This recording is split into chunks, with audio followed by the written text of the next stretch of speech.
Hello दोस्तों, कैसे हो आप सब। आज से हम इस चैनल पर एक बिल्कुल नया डोंगहो एक्सप्लेन करने जा रहे हैं। और भाई लोग क्या बताऊं, इसका ग्राफिक्स डिजाइन और स्टोरी लाइन बाप रे बाप क्या ही जबरदस्त होने वाली है। हमें पूरी उम्मीद है कि आपको हमारी ये नई एक्सप्लेनेशन वीडियो बहुत ही पसंद आएगी। तो चलो बिना किसी देरी के हमारा ये जबरदस्त एक्सप्लेनेशन वीडियो शुरू करते हैं। तो कहानी की शुरुआत होती है अपर रियल्म के एक बहुत ही खूबसूरत सीन के साथ। बैकग्राउंड में हमें हमारे मेन हीरो किंग यान की आवाज सुनाई देती है। वो बोल रहा था, इस दुनिया में एक पुरानी कहावत है, अगर तुम पावरफुल बनकर भी अपने घर वापस ना जा पाओ तो वो बिल्कुल ऐसा है जैसे अंधेरी रात में चमकते कपड़े पहनकर चल रहे हो। किंग यान कहता है, मैंने इस दुनिया में जो चाहा वो सब हासिल किया, अब घर जाने का वक्त आ गया है। और भाई ये कहते ही किंग यान हवा में एक लंबा जंप मारता है। वो सीधा इमोर्टल रियल्म के बैरियर तक पहुंच जाता है और अपनी हेवन स्लेइंग स्वॉर्ड को एक जायंट स्वॉर्ड में बदल देता है और उस बैरियर पर एक जोरदार हमला कर देता है ताकि वो मोर्टल रियल्म का पोर्टल ओपन कर सके। किंग यान ने कुछ देर तक कोशिश की लेकिन मोर्टल वर्ल्ड का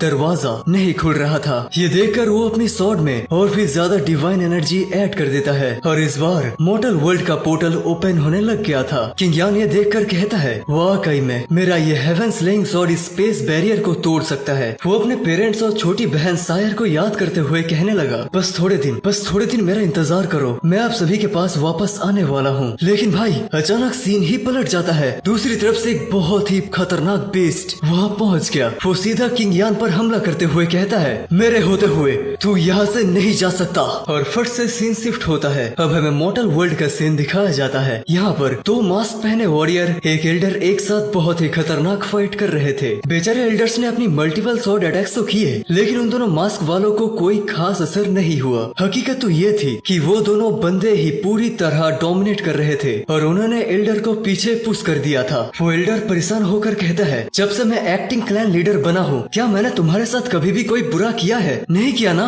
और दोस्तों हमें पता चलता है कि ये एल्डर कोई और नहीं बल्कि यून फैमिली का एक्टिंग क्लैन लीडर है जिसका नाम है यून लैन। ये वो शख्स है जिन्होंने हमेशा यून फैमिली के भले के लिए ही कोशिश की है। तो यून लैन उन दोनों हमलावरों से पूछ रहे थे, आखिर तुम लोग मेरी जान के पीछे क्यों पड़े हो? इस पर वो दोनों कहते हैं, तुम्हारा बेटा यून स्वान अब बेकार हो चुका है तो तुम्हारे पास फैमिली की हेड पोजीशन के लिए कोई सॉलिड सक्सेसर नहीं है। इसके चलते ये क्लैन लीडर की पोजीशन हमारे ग्रेट एल्डर के बेटे यून किंग के पास जानी चाहिए। इसी वजह से तो हम तुम्हें रिटायर होने में मदद कर रहे हैं, मतलब कि मारने आए हैं। ये सुनकर एल्डर यून लैन गुस्से से कहते हैं, भले ही मेरा बेटा यून स्वान क्लैन लीडर की पोजीशन संभाल ना सके मगर मुझे पूरा यकीन है कि मेरा भतीजा किंग यान जरूर वापस आएगा, तो क्लैन लीडर की पोजीशन उसी के लिए ही रखनी चाहिए। एल्डर आगे कहते हैं, वैसे भी वो यंग किंग ग्रेट एल्डर का बेटा काफी ज्यादा बेरहम और कमीना है। यही नहीं उसने हमारी दुश्मन लिन फैमिली के साथ भी अलायंस बनाया है। ऐसे गद्दारों को हम अपनी क्लैन का लीडर हरगिज नहीं बना सकते। तो वो लोग कहते हैं, तो ठीक है मरने के लिए रेडी हो जाओ। इतना कहते ही वो दोनों अटैक करने के लिए एल्डर के काफी करीब पहुंच जाते हैं और तभी दोस्तों वहाँ का समय एकदम स्लो हो जाता है। आसमान से काफी सारी गोल्डन एनर्जी के साथ किंग यान की स्वॉर्ड झाँक करके नीचे आ गिरती है। इस हमले से वो दोनों असैसिन्स हिट होकर काफी दूर जा गिरे। और दूसरी तरफ हम अपने मेन कैरेक्टर किंग यान को देखते हैं जो कि फाइनली अपने घर वापस आ चुका था। एल्डर यून लैन तो किंग यान को देखकर चौंक जाते हैं और कहते हैं, किंग यान क्या ये सच में तुम हो? लेकिन फिलहाल किंग यान उन दोनों असैसिन से कहता है, अगर मैं गलत नहीं हूँ तो तुम दोनों मेरे ग्रेट अंकल को खत्म करना चाहते थे, बताओ तुम्हारी इतनी हिम्मत कैसे हुई? भाई किंग यान की बॉडी से रिलीज होने वाली ऑरा इतनी खतरनाक थी कि वो दोनों जमीन पर जा गिरे और वो दोनों एकदम हैरान होकर पूछ रहे थे, साले कमीने तू अभी तक मरा नहीं? लेकिन किंग यान बिना कोई जवाब दिए ही सीधा अपने अंकल के पास पहुंच गया। एल्डर यून लैन उसे देखकर बहुत खुश हो गए। वो कहते हैं, मेरे बच्चे आखिरकार तुम घर वापस आ ही गए। किंग यान भी उन्हें काफी रिस्पेक्ट देते हुए कहता है, अंकल मैंने भी आपको काफी ज्यादा मिस किया और आज फाइनली हमारी मुलाकात हो ही गई। लेकिन भाई दूसरी तरफ इन दो असैसिन्स ने अपनी डिमोनिक पावर को एक्टिवेट कर दिया। वो यून लैन और किंग यान की तरफ आगे बढ़ते हुए कहते हैं, चलो अब तो हम तुम दोनों का ही किस्सा यहीं पर खत्म कर देंगे। अगर ऐसा हुआ तो यंग मास्टर यंग किंग हमें बहुत बड़ा इनाम देंगे। वहीं पर किंग यान अपनी डिवाइन पावर्स को एक्टिवेट करते हुए कहता है, उस कुत्ते यंग किंग का नाम लेकर तूने तो मेरा मूड ही खराब कर दिया। लेकिन दोस्तों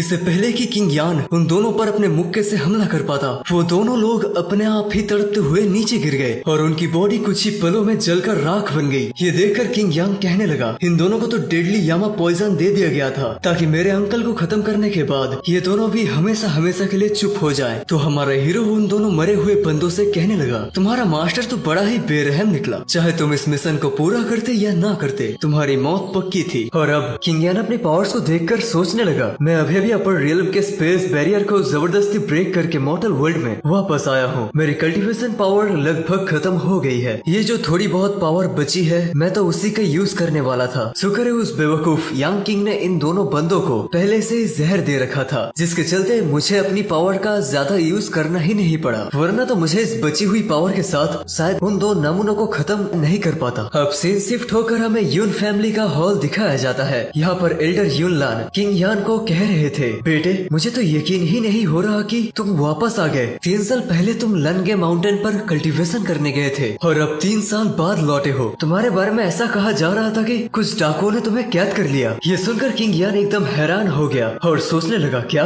मैं तो इमोर्टल रियल में 3000 साल गुजर कर आया हूँ, मगर वहाँ के 3000 साल इस मॉर्टल वर्ल्ड में सिर्फ 3 साल है। यहाँ पर समय तो काफी स्लो गुजरता है। तब एल्डर यूलर उसे एक बुरी खबर बताते हैं। वो कहते हैं कि तुम्हारे जाने के बाद तुम्हारे पेरेंट और तुम्हारी बहन सायर भी गायब हो गई। ये सुनते ही किंग यान पैनिक करने लगा। एल्डर यूलन कहते हैं, उन लोगों ने जाने से पहले ये टोकन छोड़ा था। किंग यान फौरन उस टोकन को चेक करने लगा और कहने लगा कि ये तो स्काई फायर मेटेओराइट से बनाया गया है। साथ ही इस पर दिए गए निशान से पता चल रहा था कि ये तो स्काई सॉर्ड सेक्ट से बिलोंग करता है। इसका सीधा मतलब ये है कि मेरे पेरेंट्स स्काई सॉर्ड सेक्ट में ही होंगे। तभी एल्डर यूलन बताने लगे कि बेटा, स्काई सॉर्ड सेक्ट तियानसिंग कॉन्टिनेंट का सबसे पावरफुल सेक्ट माना जाता है। ये सेक्ट टियान युआन डायनेस्टी पर राज करता है और हमारे टियान यून सिटी भी इसी डायनेस्टी का हिस्सा है। इतना ही नहीं, स्काई सॉर्ड सेक्ट के और भी 10 डायनेस्टीज पर कंट्रोल है, मगर कोई भी उनका एग्जैक्ट लोकेशन नहीं जानता। ये सेक्ट इतना पावरफुल है कि इस सेक्ट ने अपने निशान पूरी तरह से गायब कर रखे हैं। इस पर किंग यान कहता है, आप फिक्र मत कीजिए अंकल, मैं जल्द ही स्काई सॉर्ड सेक्ट को ढूंढ लूंगा ताकि अपने पेरेंट्स और बहन का पता लगा सकूं। अब किंग यान को यहाँ पर समझ आ गया था कि उसे अपनी कल्टीवेशन को जल्द से जल्द रिकवर करना होगा। और भाई इतने में ही वहाँ पर यून फैमिली के और भी 4 एल्डर्स आ जाते हैं।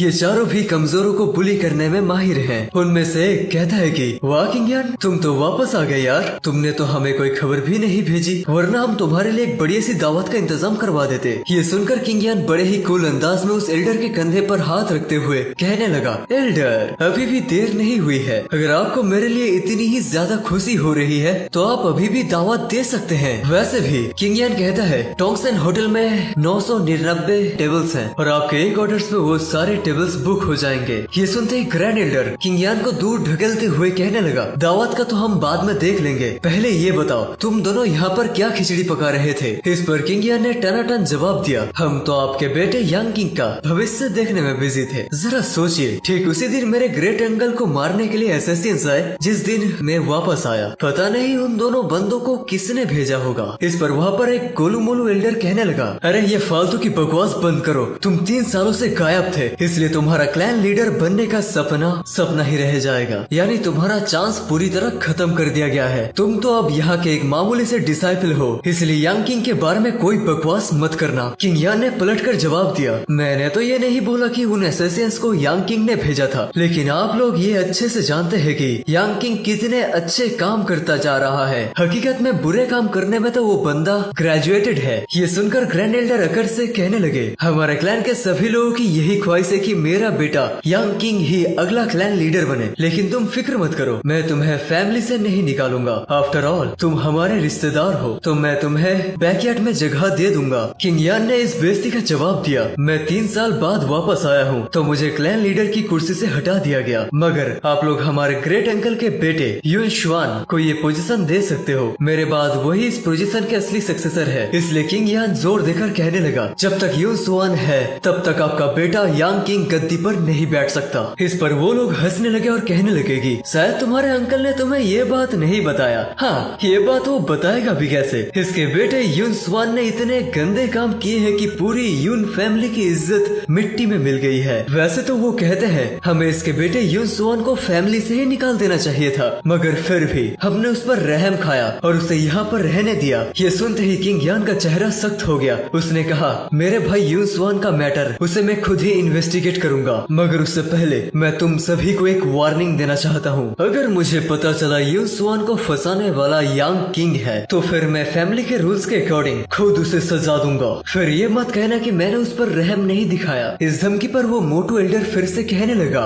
वाह बातें तो तुम बहुत अच्छी कर लेते हो, जरा हमें भी तो बताओ कल्टीवेशन के कौन से लेवल पर ब्रेक थ्रू किया है तुमने जो तुम इतना ज्यादा उछल रहे हो। तो किंग यान बड़े ही गर्व से कहता है, मैं स्टार रियल्म की 3rd स्टेज पर पहुंच चुका हूँ। और भाई ये सुनता ही वो सभी लोग जोर जोर से हंसने लगे। ग्रैंड एल्डर हंसते हुए कहते हैं, 3 साल पहले तुम स्टार रियल्म के 5th स्टेज पर थे, तुम्हें तो इस जनरेशन का सबसे टैलेंटेड कल्टीवेटर माना गया था, तो बताओ तुम्हारी कल्टीवेशन कम कैसे गई? अगर मेरे बेटे यांग किंग की बात की जाए वो तो स्टार रियल्म के 6th स्टेज पर है, वो भी काफी दिन पहले ही पहुंच गया था। इस पर किंग यान ने जवाब दिया, मैं तो 3 साल से डाकुओं के कब्जे में था, शुक्र मानो कि मैं अभी तक जिंदा हूँ, अगर मेरी जगह तुम्हारा बेटा होता तो कब का मारा जा चुका होता। ये सुनते ही ग्रैंड एल्डर ने फौरन अनाउंस कर दिया, आज से 1 महीने बाद ज़ेंटियन प्लेटफॉर्म पर तुम मेरे बेटे यांग किंग का मुकाबला करोगे और जो भी विनर बनेगा उसे ही मिलेगी क्लैन लीडर की कुर्सी। उन सभी को यही लग रहा था कि किंग यान इतना कमजोर है कि वो उनके बेटे को हरा ही नहीं पाएगा, तो किंग यान ने भी उसकी शर्त मान ली। लेकिन किंग यान ने बोला, 1 महीना तो बहुत ज्यादा हो गया, क्यों ना 7 दिन बाद ही इस कंपटीशन को अंजाम दिया जाए। मेरे ख्याल से किंग यान ने कहा 7 दिन यांग किंग के अंतिम संस्कार की तैयारी करने के लिए काफी हो जाएंगे। ये स्वैग वाला जवाब देखकर वो चारों एल्डर्स वहाँ से दांत पीसते हुए चले गए। अब उनके जाने के बाद किंग यान सोचने लगा कि यहाँ के हालात काफी ज्यादा खराब हैं, इसलिए फिलहाल तो मैं कोई बात नहीं बता सकता। और अब किंग यान हमें अपनी असली कहानी बताने लगा। वो कहता है, 3 साल पहले मैं लांगिया माउंटेन पर कल्टीवेट कर रहा था, उस वक्त कुछ डाकुओं ने मुझ पर हमला कर दिया। मैं उस वक्त मरने के काफी ज्यादा करीब था, लेकिन उसी वक्त मैं एक स्पेस के तूफान में फंस गया और इमोर्टल रियल्म में चला गया। पहले तो मुझे लगा कि ये हेवन की एक ब्लेसिंग है, मगर ऐसा कुछ नहीं था। इस दुनिया में एंशिएंट टाइम से ही कल्टीवेटर्स कड़ी मेहनत करके हेवनली ट्रेवलेशंस को फेस करते हुए एसेंड होते जा रहे हैं, लेकिन वहाँ जाने के बाद उन्हें पता लगता है कि मॉडल वर्ल्ड में जो कंपटीशन है उससे भी 1000 गुना ज्यादा खतरनाक कंपटीशन तो इस इमोर्टल रियल्म में है। वहाँ हेवनली लॉज और मॉर्टल लॉज तो ये सब बस नाम के थे, कुछ काम के नहीं। वहाँ बस एक ही कानून है, अगर तुम कमजोर हो तो तुम्हें पावरफुल इमोर्टल्स के गुलाम बनकर रहना होगा। ये एक ऐसी जगह है जहाँ तुम्हें दिन रात टॉर्चर किया जाएगा, तुमसे खुदाई करवाई जाएगी, तुम्हारी लाइफ वहाँ पर किसी कीड़े से कम नहीं होगी। हालात तो इतने बुरे हैं कि आज यहाँ मॉडल वर्ल्ड पर जो बाबू सोना करने वाले कपल्स 2 पार्टनर्स बनकर एक साथ कल्टीवेशन करते हैं, वो वहाँ पर इमोर्टल रियल्म्स में जाकर एक पावरफुल पिल के लिए एक दूसरे को ही खत्म कर देंगे। किंग यान कहता है, मेरे वहाँ का सफर काफी ज्यादा दर्दनाक था, मैंने ना जाने कितने सारे खतरों का सामना करके खुद को जिंदा रखा, मगर 3000 साल कड़ी मेहनत करने के बाद फाइनली मैं अपनी कल्टीवेशन के पीक तक पहुँच पाया। मुझे इमोर्टल रियल्म्स के सुप्रीम बिंग में रैंकिंग मिल गई, यानी कि मैंने 10 ग्रेट इमोर्टल एम्परर्स को ज्वाइन कर लिया। सभी इमोर्टल्स मुझे रिस्पेक्ट देते हुए एम्परर यून कहकर बुलाने लगे। वहाँ पर तो मेरी जिंदगी काफी अच्छे से गुजर रही थी, मुझे बस एक ही चीज की कमी फील हो रही थी और वो है मेरी फैमिली, मेरे परिवार, मेरे अपने। इसलिए मैंने अपना सब कुछ दांव पे लगाते हुए फैसला किया, मुझे मॉर्टल वर्ल्ड में जाना ही होगा। मैंने इतने सालों के कल्टीवेशन पावर का यूज करते हुए उस स्पेस बैरियर को ब्रेक करने की कोशिश की, लेकिन ठीक उसी वक्त एक एंशिएंट बीस्ट ने अचानक मुझ पर हमला कर दिया, जिसके चलते मैं एकदम लास्ट मोमेंट पर आकर फेल हो गया। इसलिए मैंने भी गुस्से में आकर उस एंशिएंट बीस्ट पर अटैक करना शुरू कर दिया। उससे फाइट करते समय मैंने नोट किया कि स्पेस पोर्टल अनस्टेबल है, तो ये कभी भी बंद हो जाएगा और फिर ऐसा भी हो सकता है कि मैं कभी भी इस पोर्टल को दोबारा ना खोल पाऊँ। इसलिए मैं बड़ी ही तेजी के साथ इस स्पेस बैरियर की तरफ आगे बढ़ने लगा। वहाँ पर वो एंशिएंट बीस्ट मुझे रोकने की पूरी कोशिश कर रहा था। उसी वक्त मैंने देखा कि मेरी स्वॉर्ड काफी तेजी से उस वॉर्टेक्स में एंटर कर गई है, इसलिए मुझे भी उस एंशिएंट बीस्ट को छोड़कर वहाँ से भागना पड़ा। इसी पल का तो मैं 3000 साल से इंतजार कर रहा था कि मैं कब अपने घर वापस जा पाऊंगा। भले ही मैं अपनी दुनिया में वापस आ गया, लेकिन मुझे इसके लिए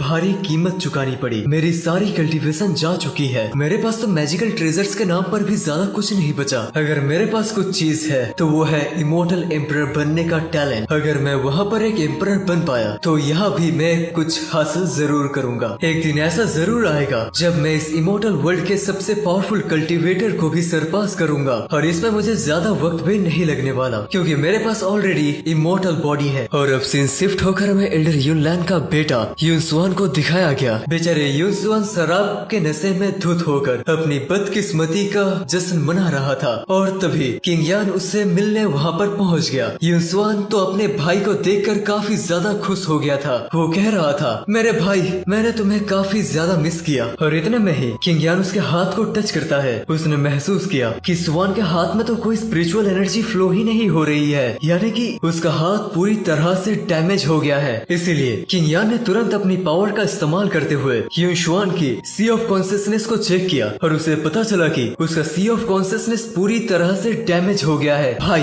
ये देखते ही किंग यान के खून में तो मानो की आग ही लग गई। वो अपने भाई से पूछता है, बताओ तुम्हारी ये हालत किसने की? मैं उन सबको खत्म कर दूंगा। लेकिन स्वान ने उसे कुछ भी बताने से इनकार कर दिया। वो कह रहा था, हम उनका कुछ भी नहीं बिगाड़ सकते। अगर तुमने कुछ भी उल्टा सीधा किया तो हमारी पूरी यून फैमिली डिस्ट्रॉय हो जाएगी। तो किंग यान भी मायूस होकर स्वान के साइड में बैठ जाता है। वो दिल ही दिल में कहने लगा, तुम तो बिल्कुल भी नहीं बदले स्वान। बचपन से ही तुम्हारी ये आदत है कि मुसीबत जितनी ज्यादा होगी तुम उसे उतना ही अपने दिल में छुपा कर रखोगे। इसलिए किंग यान अपने भाई स्वान को तसल्ली देते हुए कहने लगा, तुम बिल्कुल फिक्र मत करो, बस कुछ दिनों में ही मैं तुम्हें पूरी तरह से ठीक कर दूंगा। और मैं तुमसे वादा करता हूँ कि जिन्होंने भी तुम्हें ये नुकसान पहुँचाया, मैं उनकी आत्मा को जहन्नम में भी जगह नहीं दूंगा। उनकी हालत किसी कुत्ते से भी बदतर होगी। उन्होंने मेरे भाई के साथ जो भी किया, उन्हें इसका 1000 गुना ज्यादा वापस मिलेगा। इतना ही नहीं, किंग यान कह रहा था, इस टियान युआन डायनेस्टी में ऐसा कोई भी नहीं होगा जो हमारी यून फैमिली को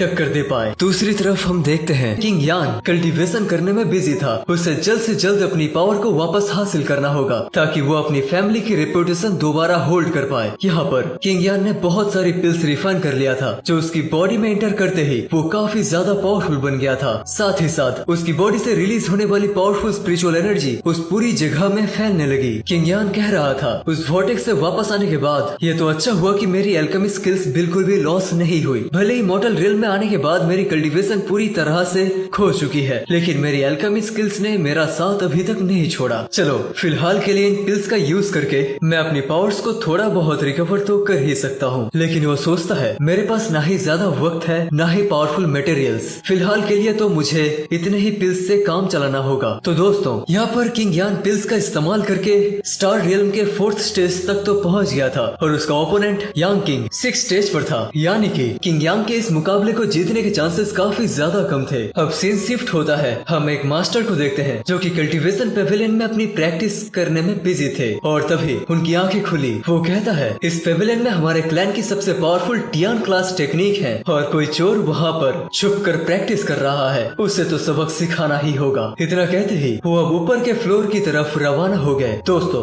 इस एल्डर का नाम है युन लाओ और वो इस टेक्निक पेविलियन के गार्डियन है। लेकिन जब वो ऊपर के फ्लोर में जाकर देखते हैं तो वो काफी ज्यादा हैरान हो गए। उन्होंने देखा कि सामने वाले बंदे के आसपास बहुत सारी टेक्निक्स हवा में फ्लोट कर रही है, मानो कि वो बंदा कोई चांद है और ये सारे टेक्निक्स सितारे हैं। एल्डर युन लो ने अभी तक इस बंदे का चेहरा ठीक से नहीं देखा था और अब हमें किंग यान के माइंड स्पेस का सीन दिखाया गया जहाँ पर वो कह रहा था, यहाँ मौजूद हर एक टेक्निक काफी ज्यादा पुरानी है। हजारों सालों से इन टेक्निक्स को यहाँ पर स्टोर करके रखा गया है और आज मेरे यहाँ पर आने के बाद मानो कि इन टेक्निक्स में एक नई जान आ गई है। जिसके बाद वो उन टेक्निक्स को सीखने लगा, जिसके बाद वो उन टेक्निक्स से कहने लगा, चलो मेरे सामने अपनी एबिलिटी शो करो। तो भाई 1 by 1 करते हुए वो सारी टेक्निक्स किंग यान की बॉडी में एंटर करने लगी। किंग यान कह रहा था, यहाँ पर कोई टॉप रैंक वाली टेक्निक मौजूद नहीं है, मगर उस कुत्ते यांग किंग को सबक सिखाने के लिए ये सारी टेक्निक्स काफी हो जाएंगी। और इतने में ही वहाँ पर किंग यांग को मंकी जैसे दिखने वाला स्पिरिट पेट नजर आया। किंग यान उसे पकड़ने की पूरी कोशिश कर रहा था, मगर उस स्पिरिट ने यहाँ वहाँ भागते हुए उसे काफी देर तक परेशान किया। हालांकि फाइनली वो किंग यान के हाथ लग ही गया और फिर उस स्पिरिट की सारी पावर किंग यान की बॉडी में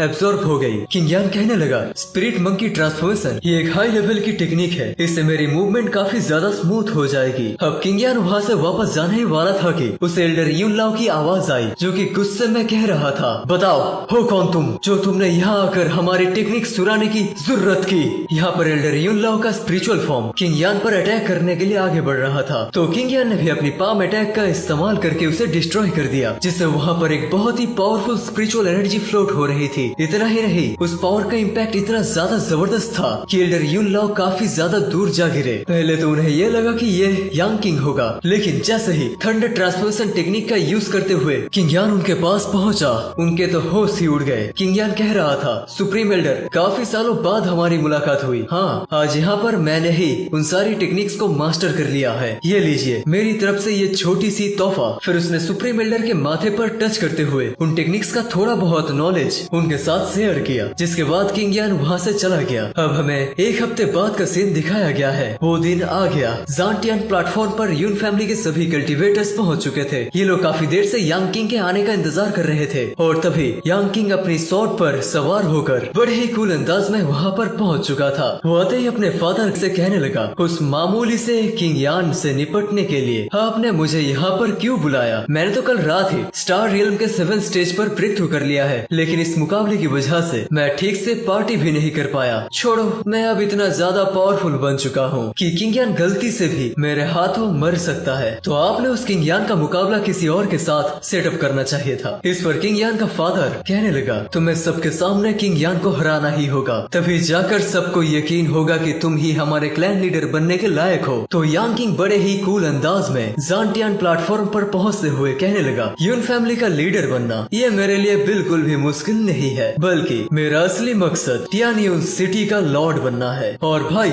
ये सुनते यून फैमिली के बाकी कल्टीवेटर्स जोर जोर से हंसने लगे। वो सब लोग उसे कह रहे थे, तेरी इतनी औकात नहीं है कि तू टियानयून सिटी का लॉर्ड बने। ये सुनते ही ग्रैंड एल्डर ने गुस्से में अपनी स्टिक को जमीन पर भटकाते हुए उन सभी को खामोश होने का हुक्म दिया। इधर यून फैमिली के कल्टीवेटर्स धीरे धीरे आपस में कहने लगे, अगर ये यांग किंग हमारे फैमिली का लीडर बन गया तो फिर हमारी फैमिली तो गई काम से। वो तो हमारी फैमिली की रेपुटेशन मिट्टी में मिला देगा। और इतने में ही एंट्री होती है हमारे हीरो की। किंग यान उन सभी को साइड करते हुए आगे बढ़ रहा था। वो उन लोगों से कहने लगा, तुम लोगों को घबराने की जरूरत नहीं है। इस यांग किंग को तो मैं बचपन से बुरी तरह से कूटते आया हूँ। इसने ना जाने कितनी बार मुझसे मार खाने के बाद अपनी पैंट गीली कर दी है। तो अब तुम लोग बताओ, बार बार सुसु करने वाला बंदा क्लैन लीडर कैसे बन सकता है? ये सुनकर यांग किंग जो उस प्लेटफॉर्म पर था उससे कहने लगा, तुम काफी देर तक प्लेटफॉर्म पर नहीं आए, मुझे तो लग रहा था कि तुम कहीं डर के मारे भाग तो नहीं गए। इस पर किंग यान ने कूल अंदाज में जवाब दिया, मैं जानबूझकर प्लेटफॉर्म पर लेट आया ताकि तुम्हें अपनी फैमिली को गुड बाय बोलने के लिए थोड़ा सा वक्त मिल जाए। क्या डायलॉग था भाई। ये सुनते ही किंग यान का फादर गुस्से में इस मुकाबले को शुरू करने का